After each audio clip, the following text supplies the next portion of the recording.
राम राम ताऊ।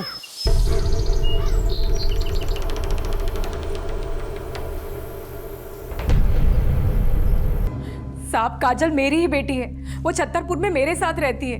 लेकिन आपके पड़ोसी तो बोल रहे हैं कि उन्होंने कभी भी काजल को आपके साथ देखा ही नहीं है। साहब वो अक्सर घर में ही रहती थी, शायद इसलिए। लेकिन आपने तो कहा था कि जब काजल गायब हुई थी वो घर के बाहर खेल रही थी। साहब मैं छतरपुर में मेरी बेटी के साथ रहती हूँ। साहब वो बाहर खेल रही थी और वहां से अचानक गायब हो गई।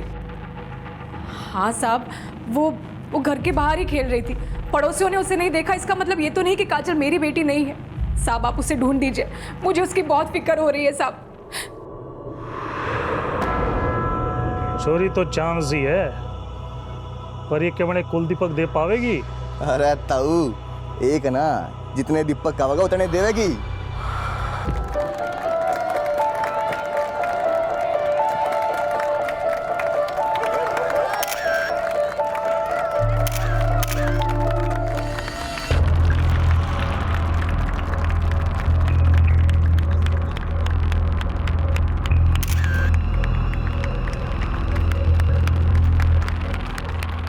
अरे यही है ना सफेद dress sari.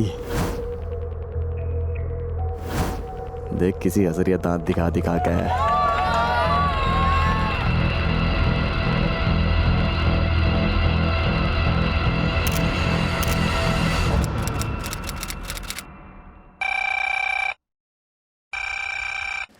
Hello, Mehrauli police station. Chhatarpur में कहाँ?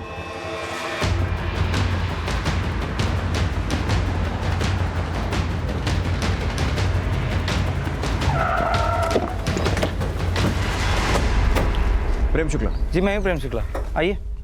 सर दरअसल कल रात को मेरी बेटी की शादी थी, तो एक बच्चा वहाँ पर गहने और जेवर से भरे हुए बैग को लेकर भागता हुआ पकड़ा गया। मेरे जिए उन्हें से पकड़ा था। ये है वो बच्चा, यही चोरी कर रहा था। मैंने कोई चोरी नहीं की। वो बैग मुझे एक आंटी ने मंडप में ले आने के लिए कहा था। मैं चोर नहीं हूँ। चुप! 2 गज का हुआ नहीं और इतना बड़ा झूठ बोल रहा है। झूठा मैं नहीं, पुलिस अंकल, ये अंकल झूठ बोल रहे हैं। एक मिनट, क्या वाकई इस बच्चे ने चोरी करने की कोशिश की? मेरे जीजा जी ने इसे रंगे हाथों पकड़ा था। रात में ये बैग के इर्द गिर्द चक्कर लगा रहा था। अरे यहाँ क्या कर रहे हो बेटा? वो पानी। पानी? यहाँ थोड़ी पानी है। चलो बाहर जाके पियो पानी। अपने मम्मी पापा के पास जाके बैठो। सर जीजा जी तो इसे किसी मेहमान का बच्चा समझ रहे थे, लेकिन ऐन फेरों के वक्त ये बच्चा बैग उठा के भागने लगा। ये लड़के बैग लेके कहाँ जा रहा है? आंटी ने बुलाया है बैग को। कौन सी आंटी ने बुलाया? चोरी कर रहा है ना? चल अंदर, अंदर चल, अभी बुलाता हूँ। आंटी ने बुलाया। कौन सी आंटी ने बुलाया? फिर हमने इस लड़के के बारे में पता किया। ना तो ये हमारी तरफ से था, ना ही लड़के वालों की तरफ से, तो हमने इसे कमरे में बंद कर दिया। आपने इतने छोटे बच्चे को रात भर कमरे में बंद करके रखा? सर लड़के वालों के सामने कोई तमाशा ना खड़ा हो इसलिए। बेटा आपका नाम क्या है? ईशान। और आपके मम्मी पापा का? मम्मी का नाम कोमल छाबड़ा, पापा का नाम अजय छाबड़ा। अरे सर ये बिल्कुल झूठ एक बोल रहे हैं। मिनट बात करने दीजिए मुझे। बेटा आप शादी में अपने मम्मी पापा के साथ आए थे? सिर्फ मम्मी के साथ, पापा लंदन में है। आप अपनी मम्मी के साथ कहाँ रहते हैं? लाजपत नगर में। लाजपत नगर में कहाँ? अपने घर का एड्रेस मालूम है आपको? अच्छा, आपकी मम्मी अभी कहाँ है? मम्मी के पास जाना है। मैंने कोई चोरी नहीं की। अंकल भी झूठ बोल रहा है और दूसरे वाले अंकल ने मुझको थप्पड़ भी मारा था। अरे कोई थप्पड़ उप्पड़ नहीं मारा था जी, जीजा जी ने सिर्फ इसे डांट लगाई थी। एक मिनट, अब जब से जीजा जी की रट लगा रहे हैं कहाँ आपके जीजा जी? जी वो तो चले गए, उनकी 5 बजे सवेरे की ट्रेन थी ना जयपुर की।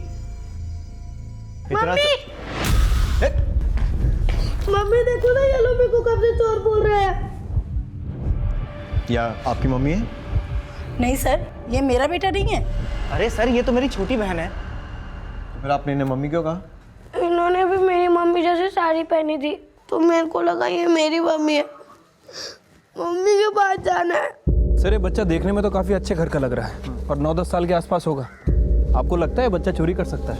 हो भी सकता है सूरी, कुछ बच्चों में चोरी करने की बुरी आदत होती है। इसका कहना है कि ये शादी में अपनी माँ के साथ आया था।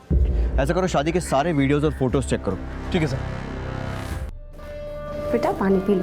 पानी नहीं पीना, मम्मी के पास जाना है। लेकिन बेटा आपकी मम्मी कहाँ है और वो आई क्यों नहीं आपको लेने? वो आई होंगी, अंकल ने मुझे उस कमरे में बंद करके रखा था। सर, मैंने शादी की सारी फोटोज और वीडियोस चेक की। वो बच्चा ईशान कहीं भी कैप्चर नहीं हुआ। और सर, घर वालों के अलावा उसे किसी ने भी चोरी करते हुए नहीं देखा। सर, अब पता लगाना काफ़ी मुश्किल है। और उसके माता पिता कौन है? दरवाजा खोलो, मुझे बाहर निकालो। बचाओ बचाओ, बहुत बड़ा मचा रही सा। लग गएगी मोहर ताल, लग गएगी मोहर ताल लग गएगी। आपके स्कूल का नाम क्या है आप बताएंगे? LNC international school. LNC international school में पता करो, शायद ईशान के घर का एड्रेस और उसके माँ बाप के बारे में कुछ पता चले। Okay sir. क्या वाकई ईशान ने चोरी की थी या फिर वो किसी साजिश का शिकार हो रहा था? ईशान ने कहा था कि वो उस शादी में अपनी माँ के साथ आया था। अगर ऐसा था तो सिर्फ 9 वर्षीय ईशान की माँ अब कहाँ थी? क्या उसकी माँ को इस बात की खबर थी कि ईशान को चोरी के आरोप में पूरी रात एक कमरे में बंद रखा गया?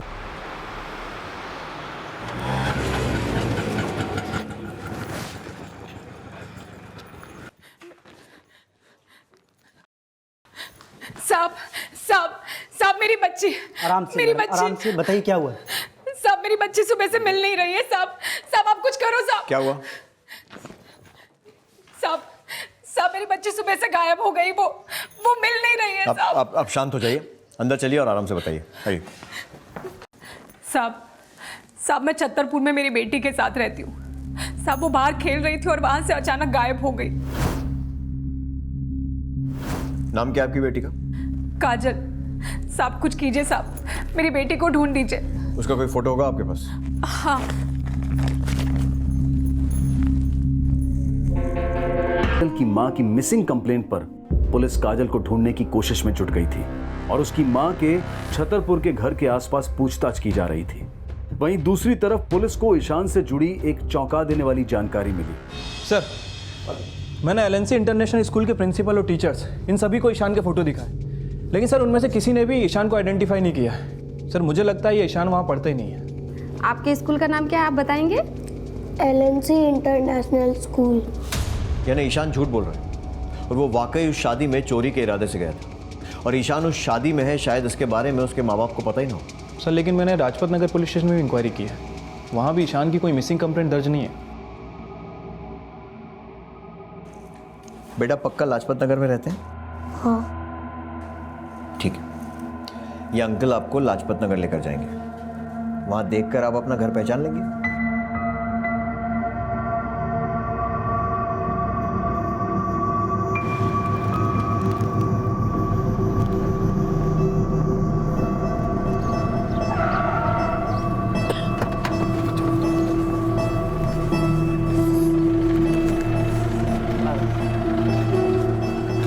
देखो बेटा, ध्यान से देखो, कुछ याद आया? मेरे घर के पास एक पार्क है। पार्क? ये पार्क? अब यहाँ से तुम्हारा घर कहाँ है? मेरा घर यहाँ नहीं है। तो कहाँ है तुम्हारा घर?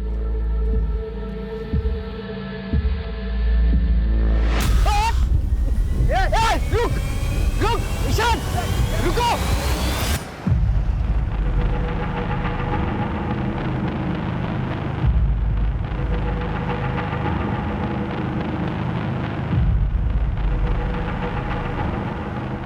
इस बच्ची को जानती हैं आप? नहीं सर, कौन है ये बच्चे? ये आपके पड़ोस में रहने वाली रमणी देवी की बच्ची है। कौन रमणी देवी सर? वही जो इस घर हाउस नंबर 167 में जो रहती है। हाँ सर, अभी हफ्ते भर पहले यहाँ एक औरत आई तो थी किराए से रहने के लिए, पर वो तो अकेली रहती है सर। उसके साथ उसकी बेटी को तो कभी नहीं देखा मैंने।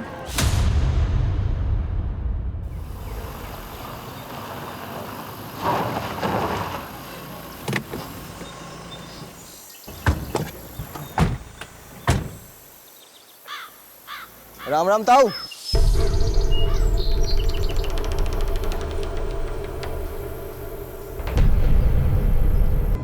साहब काजल मेरी ही बेटी है, वो छतरपुर में मेरे साथ रहती है। लेकिन आपके पड़ोसी तो बोल रहे हैं कि उन्होंने कभी भी काजल को आपके साथ देखा ही नहीं है। साहब वो अक्सर घर में ही रहती थी, शायद इसलिए। लेकिन आपने तो कहा था कि जब काजल गायब हुई थी वो घर के बाहर खेल रही थी। साहब मैं छतरपुर में मेरी बेटी के साथ रहती हूँ। साहब वो बाहर खेल रही थी और वहाँ से अचानक गायब हो गई। हाँ साहब, वो घर के बाहर ही खेल रही थी। पड़ोसियों ने उसे नहीं देखा, इसका मतलब ये तो नहीं कि काजल मेरी बेटी नहीं है। साहब आप उसे ढूंढ दीजिए, मुझे उसकी बहुत फिक्र हो रही है साहब। चोरी तो चांस ही है, पर ये क्या बड़े कुल दीपक दे पावेगी? अरे ताऊ, एक ना जितने दीपक खावेगा उतने देवेगी। मतलब ये कि आप एक हफ्ता पहले छतरपुर में किराए पर रहने आए, उसके पहले कहाँ रहती थी? साहब वो मेरठ के पास गांव है हमारा, वहाँ पे खेती बाड़ी है हमारी वहाँ पे। तो दिल्ली क्यों आए? साहब आपको तो पता है ना, खेती बाड़ी करके किसका पेट भरता है। काम धंधा ढूंढने आई थी, सोचा था काजल का किसी अच्छे स्कूल में दाखिला करा दूंगी, लेकिन अचानक से। चलो छोड़ो चलो छोड़ो छोड़। सर बहुत ही चालाक लड़का है। पहले तो इसने हमें लाजपत नगर में इधर उधर घुमाया और फिर मौका देखकर मेरा हाथ काट के भाग गया। ये देखिए सर, मुझे तो नहीं लगता लाजपत नगर में इसका कोई रहता भी है। ठीक है, इसे अंदर लेकर जाओ। चलो छोड़ो मुझे, चलो छोड़ो। आप इस लड़के को जानती हैं? जी नहीं जानती। ठीक है, अभी आप जा सकती हैं। जैसे ही काजल के बारे में कुछ पता चलेगा हम आपको इन्फॉर्म करेंगे। चलो बैठो यहाँ पे और हिलना मत यहाँ से। अंकल मुझे याद आ गया, मेरा घर राजपत नगर में कहाँ है? पार्क के पास नहीं, मंदिर के पास। अच्छा, हम तुझे वहाँ लेके जाएंगे और तू फिर भाग जाएगा, है ना? नहीं मैं भागूंगा नहीं, मम्मी के पास जाना है। तेरी मम्मी के पास ले चलेंगे तुझे, ठीक है? एक बात बता, शादी में चोरी करने की कोशिश तूने की थी ना? नहीं अंकल, मैं चोर नहीं हूँ, ट्रस्ट मी अंकल, मैंने चोरी नहीं की। सर एक बात तो यह है कि ईशान ने चोरी की है या नहीं, और दूसरी इंपॉर्टेंट बात यह है कि उसकी माँ कौन है या उसके परिवार वाले कौन है। सर मुझे लगता है कि उसके परिवार वालों उसकी कोई फिक्र नहीं है। अगर होती तो अभी तक उसे ढूंढने के लिए ज़रूर सामने आ जाते। उसकी माँ कौन है या उसके परिवार वाले कौन है ये तो ईशान ही बता सकता है। लेकिन सूरी, मुझे लगता है कि ये रमनी देवी ईशान को जानती है और ईशान भी उसे जानता है। उसे देखते ही एकदम चुप हो गया था।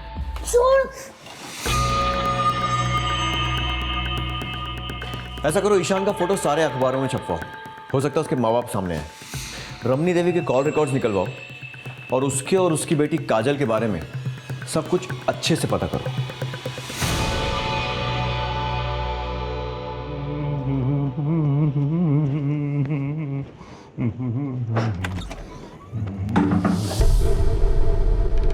लेकिन काजल इस हाल में पहुंची कैसे? वो कौन लोग थे जिनके द्वारा काजल को धूलीचंद को बेच दिया गया था? काजल की मां की चिंता जायज थी, उसकी बेटी बेहद ही दयनीय स्थिति में थी। लेकिन क्या वो ईशान को जानती थी, जो छतरपुर की एक शादी में चोरी के आरोप में पकड़ा गया था? लेकिन जब पुलिस ने काजल की मां रमनी देवी के कॉल रिकॉर्ड्स चेक किए तो उन्होंने पाया कि रमनी देवी का फोन एक हफ्ते पहले तक लगातार रायगढ़ छत्तीसगढ़ में एक्टिव था, जबकि उन्होंने बताया था कि उनका गांव मेरठ है, जहां वो अपनी बेटी काजल और अपने पति के साथ रहा करती थी। अरे रमणी, मैंने तुम्हें पुलिस के पास जाने के लिए मना किया था ना, बावजूद उसके तुम पुलिस के पास गई। अब हो गया ना सब कुछ गड़बड़। लेकिन काजल। अरे काजल गई भाड़ में। अब मेरी एक बात सुनो, तुम फटाफट वहां से निकलो और अपना फोन ऑफ कर दो, ठीक है? ठीक है।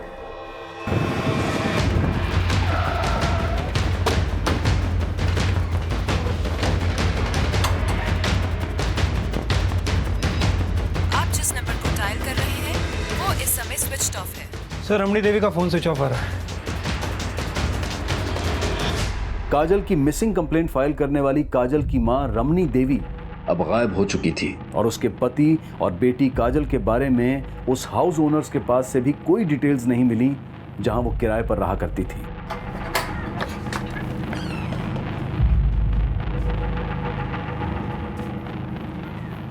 पूरा घर अच्छे से सर्च करो। सर। सूरी सर पता करो ये रमनी देवी का कोई क्रिमिनल कनेक्शन है क्या?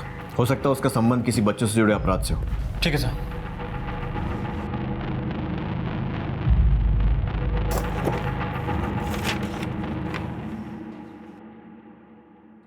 सर अंदर से ये पेपर मिला है। इकरारनामा। कुछ लिखा गया था जो बाद में मिटाया गया है। ये देखो, सुतप्पा सहाय। सर ये सुतप्पा सहाय किसी का नाम तो नहीं? हो सकता है। छत्तीसगढ़ के रायगढ़ जिले के चिलखेड़ी गांव का एड्रेस है। सर रमणी देवी का फ़ोन भी कुछ हफ्ते पहले रायगढ़ में एक्टिव था। सर कहीं ऐसा तो नहीं कि रमणी देवी चिलखेड़ी गांव के इस एड्रेस पर रहती हो? पॉसिबल है। सूरी, चिलखेड़ी जाने की तैयारी करो और पता करो कि रमणी देवी के कॉल रिकॉर्ड्स में सुतप्पा सहाय का नाम कहीं आता है क्या। ठीक है सर।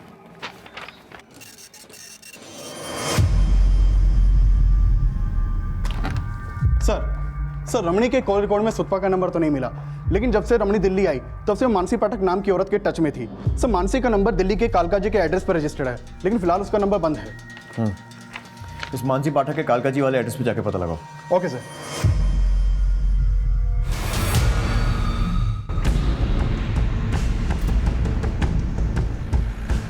चौहान ये गांव तो काफ़ी डेवलप लग रहा है, काफ़ी बड़े बड़े घर बना रखे। सही कह रहे हैं सर।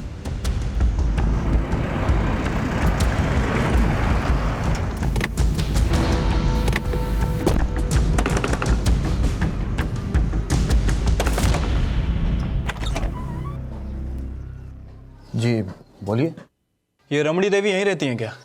कौन रमणी देवी सर? ये रमणी देवी, क्या रिश्ता है आपका इनके साथ? सर मेरा इनसे कोई रिश्ता नहीं है।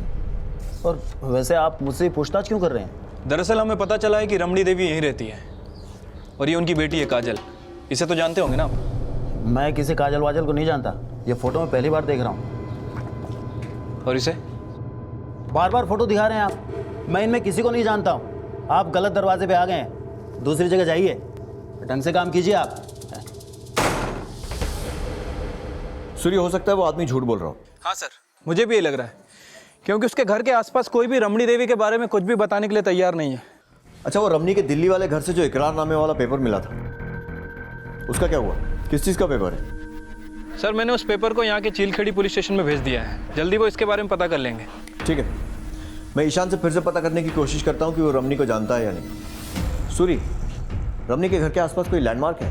हाँ सर, इसके घर के पास एक महालक्ष्मी जनरल स्टोर है। ध्यान से देखो बेटा, पहचानते हो नहीं? मैं इनको नहीं जानता अंकल। लेकिन ये तो आपको जानती हैं। और ये जो पेपर है इसमें भी आपका नाम है। इन्होंने आपके बारे में हमें सब कुछ बता दिया। बताओ, कौन है ये सुतपा देवी? डरो मत बेटा, आप सच बोलोगे ना तो हम आपको घर जाने देंगे।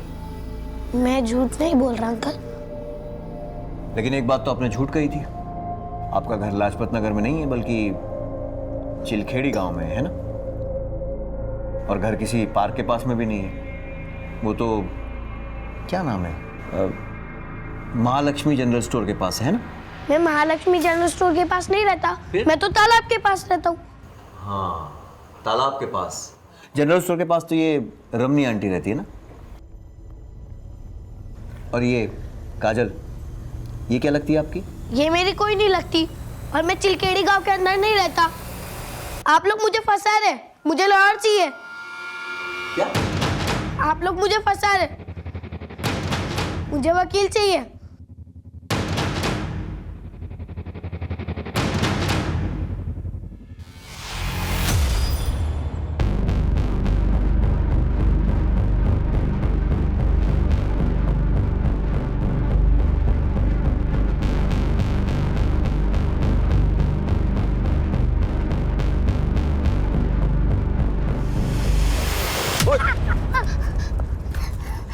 भाभी,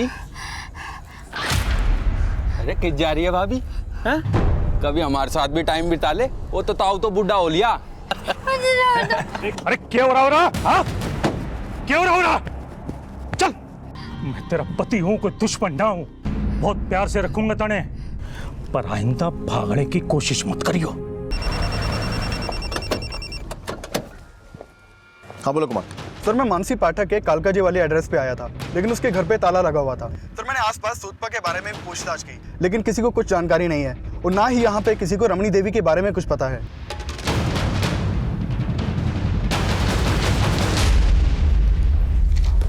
सर ये मानसी के मोबाइल नंबर का एप्लीकेशन फॉर्म मिला है मोबाइल कंपनी से, और ये मानसी पाठक की फ़ोटो।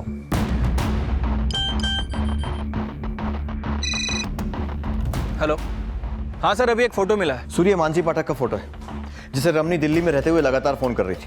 पता करो कि मानसी पाठक, रमनी और चिलखेड़ी गांव का क्या कनेक्शन है। और हाँ, ईशान से पता चला है कि चिलखेड़ी में तालाब के आसपास कहीं उसका घर है। पता करो कहाँ। ठीक है सर।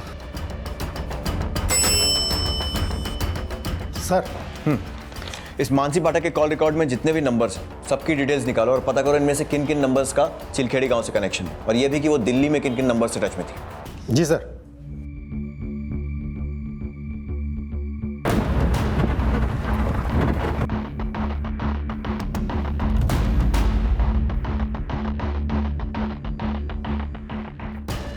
ये तो ईशान है। कहाँ रहता है बेटा ये? सर, ये आगे वाली गली में पहली घर।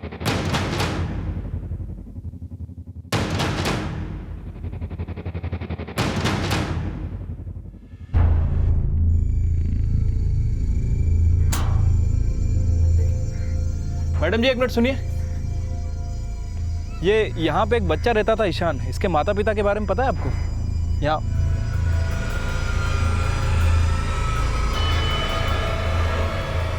मैडम जी। अरे अरे कौन हो तुम लोग और क्या पूछताछ कर रहे हो औरतों से? आप कौन है? ये लो, जंगल के राजा से पूछ रहे कि तू कौन? अरे भैया, सरपंच हैं हम इस गांव के। सरपंच जी, हम दिल्ली पुलिस से आए हैं और यहाँ इस ईशान नाम के बच्चे को तलाश कर रहे हैं। कौन ईशान? ये यहीं रहता है और इसके माता पिता भी यहीं रहते हैं, लेकिन इसके घर पे ताला लगा हुआ। अरे हम न जानते इसको, और वैसे भी इस घर में महीनों से ताला लगा है। और इन तीनों के बारे में? इसी गांव के हैं ना ये तीनों? अरे किस बेवकूफ ने कह दिया कि ये इस गांव के हैं?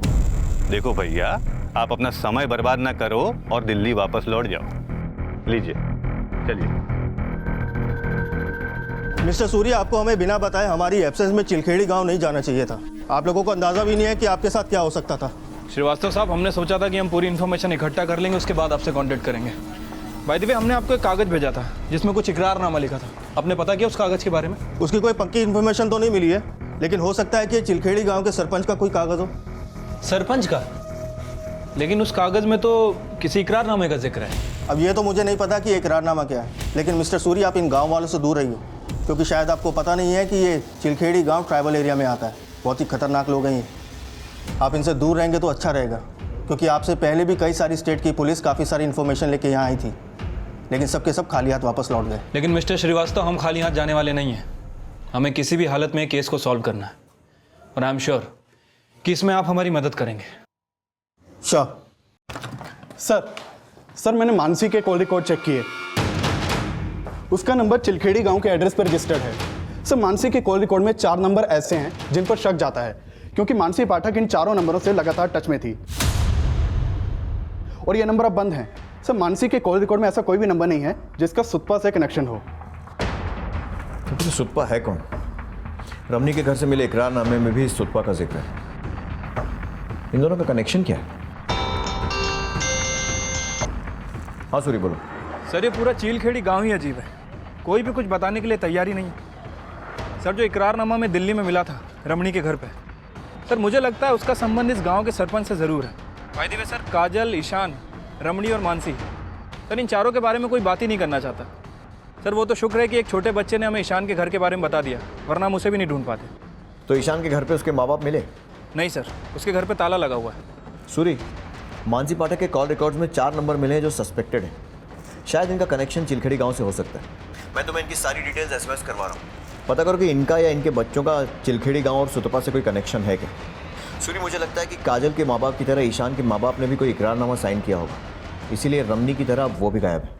चिलखेड़ी गांव से कई चौंका देने वाली जानकारियां सामने आ रही थी, और इनमें से एक थी वो इकरारनामा। काजल के बाद अब ईशान को भी इसी तरह के इकरारनामे का विक्टिम समझा जा रहा था। लेकिन क्या इस इकरारनामे का संबंध किसी समूह या समुदाय से था? ईशान के माता पिता अब कहाँ थे? और अपनी बेटी काजल की मिसिंग कंप्लेंट फाइल करने वाली रमनी देवी अब कहाँ गायब थी? मानसी कहाँ थी? सुतपा कौन थी? पुलिस चिलखेड़ी गांव में उस इकरारनामे का कनेक्शन ढूंढ रही थी जिसमें काजल और ईशान जैसे कई और बच्चों के भविष्य की काली दास्तां लिखी गई थी। और हैरानी की बात तो ये थी कि चिलखेड़ी गांव में कोई भी पुलिस को कुछ भी बताने को तैयार नहीं था।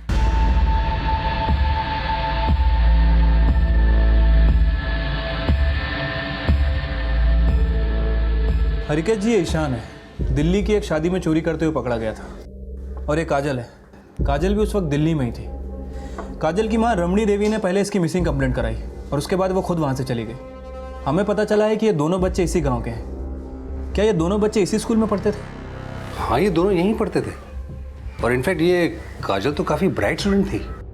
इसका मतलब ये हुआ कि काजल की माँ का नाम रमणी देवी है और ईशान के फादर का नाम महादेव है।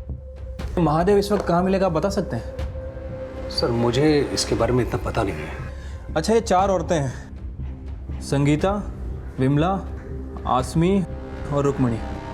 क्या ये चारों औरतें इसी गांव की हैं? हाँ, इसी गांव की हैं और इनके बच्चे मेरे यहीं पे ही पढ़ते थे, लेकिन काफ़ी समय से ये आए नहीं।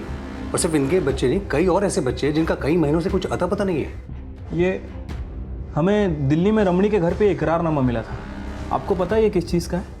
सर, इस इकरारनामे के बारे में मैंने पहले सुना तो ज़रूर था, लेकिन मुझे ज़्यादा कुछ पता नहीं है इसके बारे में। अच्छा, ये देखिए, ये यहाँ पे एक नाम मेंशन है, सुतपा। क्या आपको पता है ये सुतपा कौन है? हाँ, हमारे गांव की है ये। क्या सुतपा इसी गांव की है? हाँ, यहीं रहती थी वो। इस गांव में घर कहाँ है उसका? सर, ये तो मुझे पता नहीं है, लेकिन सुनने में आया था कि वो कुछ समय पहले दिल्ली शिफ्ट हो गई थी और आज काफ़ी रिच लेडी है, लेकिन गाँव में शायद उसका आना जाना अभी भी है। तो कहीं इस इकरारनामे का मतलब गाँव से बच्चों को बाहर ले जाने का कोई डील पेपर तो नहीं? मानसी पाठक के बारे में कुछ जानते हैं आप? ये तो सुतपा है। क्या ये सुतपा है? हाँ सर, रमणी के कॉल रिकॉर्ड में सुतपा का नंबर तो नहीं मिला, लेकिन जब से रमणी दिल्ली आई तब से मानसी पाठक नाम की औरत के टच में थी। मानसी पाठक की शुतबा थी, लेकिन इससे भी ज्यादा चौंका देने वाली खबर यह थी कि ईशान और काजल समेत चिलखेड़ी गांव के कई बच्चे अब गायब थे और उनके बारे में वहां कोई भी बात करने को तैयार नहीं था। और इस केस की गंभीरता को देखते हुए दिल्ली पुलिस के पीआई राजबीर सोलंकी भी इस केस को इन्वेस्टिगेट करने के लिए चिलखेड़ी गांव आ गए। सर, आपको जो भी हेल्प चाहिए हम ज़रूर करेंगे, बस आप उन गांव वालों से दूर रहिए और अपनी टीम से भी कहिए कि चिलखेड़ी गांव जाना बार बार बंद कर दें, वरना उनकी जान खतरे में पड़ सकती है। इन्फॉर्मेशन इकट्ठी करने के लिए खतरा उठाना ज़रूरी है श्रीवास्तव जी। हम बस इतना चाहते हैं कि किसी भी तरीके से सुतपा की लीड हमें मिल जाए। हम आपकी पूरी मदद करेंगे। Thank you.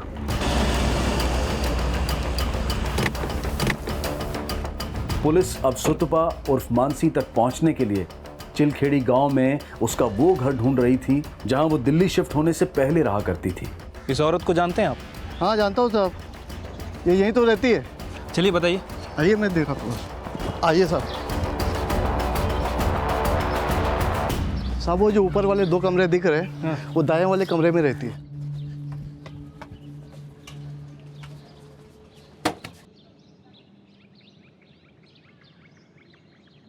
हाँ, बोलो क्या अपडेट?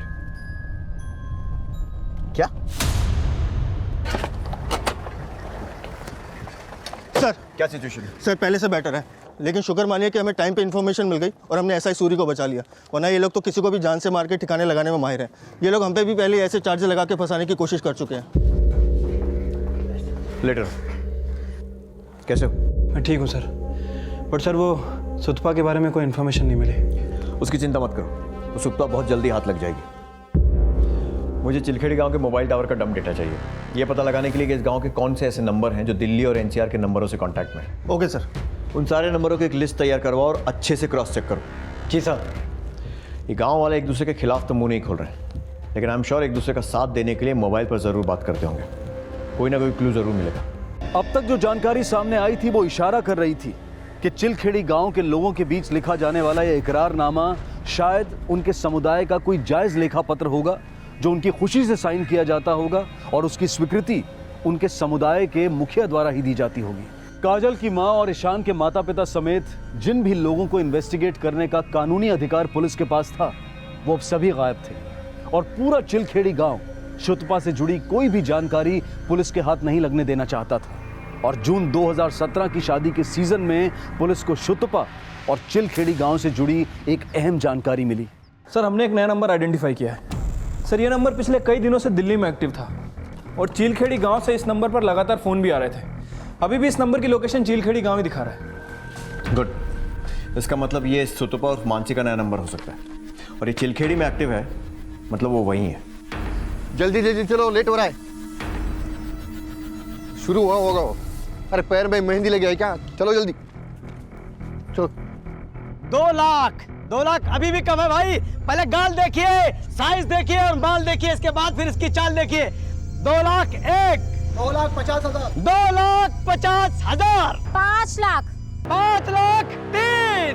तो अंजना जी मुबारक हो।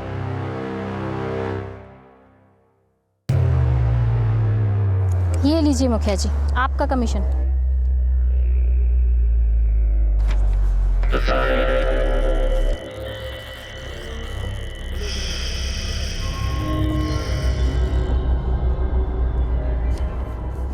सर यहाँ पर खुलेआम बच्चों की बोली लगाई जा रही है। ये सुतपा मानसी है वहाँ पे?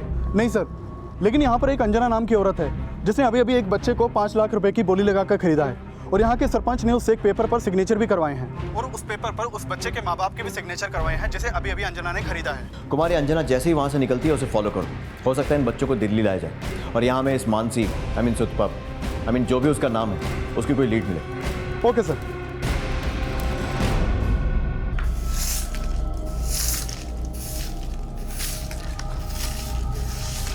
काम हो जाएगा तेरा, तू चिंता मत ही क्या रहेगा, समझा ना? ए छोरी, ए छोरी, अरे क्या हो गया तने? क्या हो गया?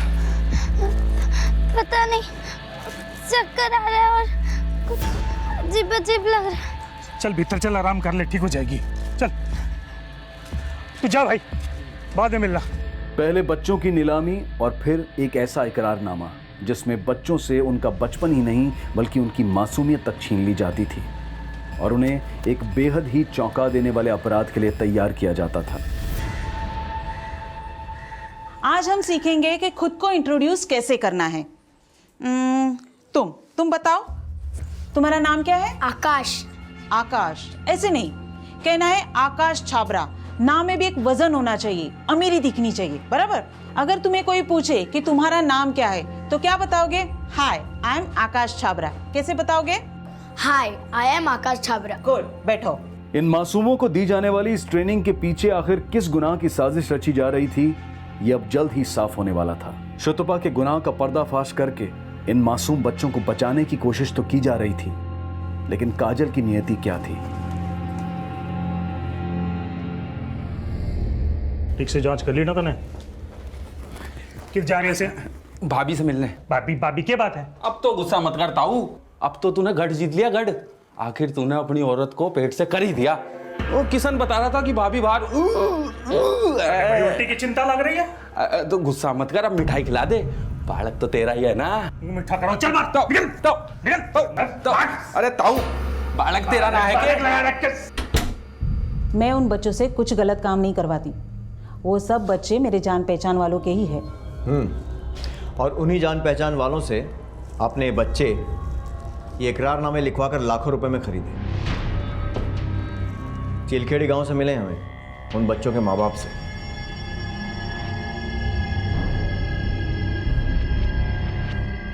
हमें सब मालूम चल गया कि तुम उन बच्चों को खरीद कर उनसे क्या करवाती थी।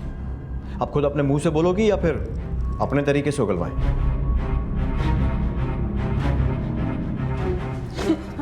बताती हूँ सर, बताती हूँ।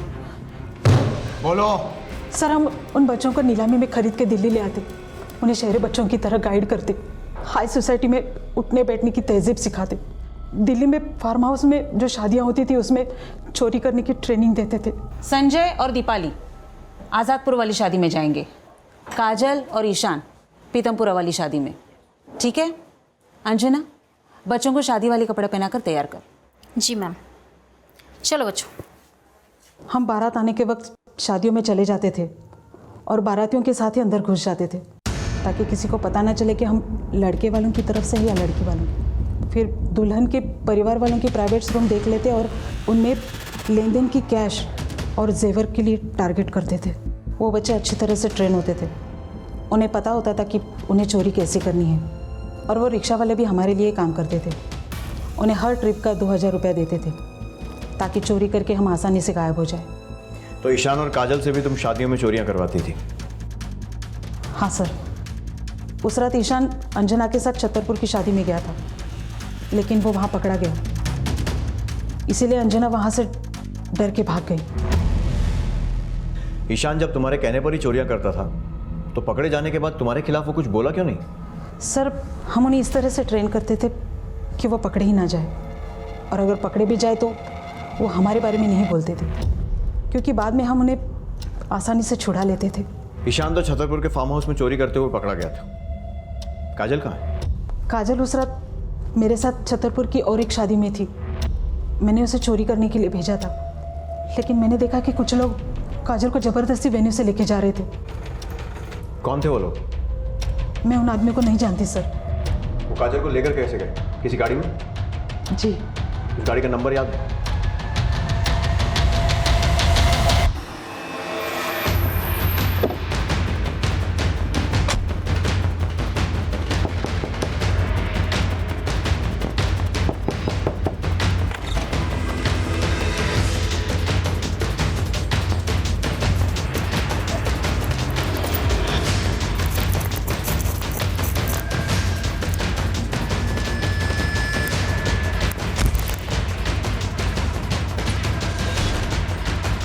तुम लोगों ने काजल को शादी से किडनैप किया था ना? हाँ सब शादी में देखा था चोरी ने चोरी करने लग रही थी। देख ले भाई भाई भाई भाई देख, वो बैग चोरी करने की कोशिश कर रही थी। चोरी वो सफेद ड्रेस वाली? हाँ हाँ हाँ, अच्छा रे। हाँ आजा देखें क्या मामला है। चल।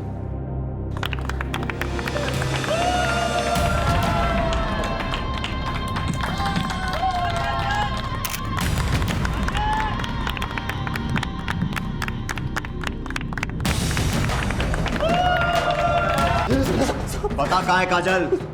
सब बहुत उजड़ में है सब। दूली चंद को बेच दी थी हमने।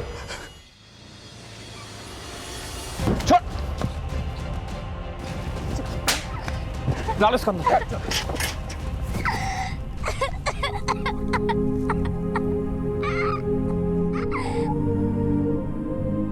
काजल की जान तो बच गई, लेकिन जिस शारीरिक और मानसिक पीड़ा को वो भोग रही थी उसके जिम्मेदार सिर्फ मंजीत, ओमी और धूलीचंद ही नहीं, बल्कि उसके माता पिता, शुद्धपा और उनके समुदाय का मुखिया भी था। काजल की तरह कई और मासूम भी इस दुर्भाग्य से गुजर रहे थे और वो उनके अपनों के द्वारा ही एक ऐसे सामूहिक अपराध का हिस्सा बन रहे थे जिन्हें उनका समुदाय उनकी जिंदगी का हिस्सा समझता था। और हैरानी की बात तो ये थी कि इस अपराध का पर्दाफाश होने के बाद भी उनके द्वारा मीडिया और अखबारों में कई चौंका देने वाले बयान दिए गए। इसी विचार के साथ अब मैं अनूप सोनी आपसे विदा लेता हूं। फिर मुलाकात होगी अगले एपिसोड में एक और चौंका देने वाले केस के साथ। तब तक अपना और अपने परिवार का ख्याल रखें और देखते रहें क्राइम पेट्रोल डायल 100। सबक एक को सीख हम सबको। जय हिंद।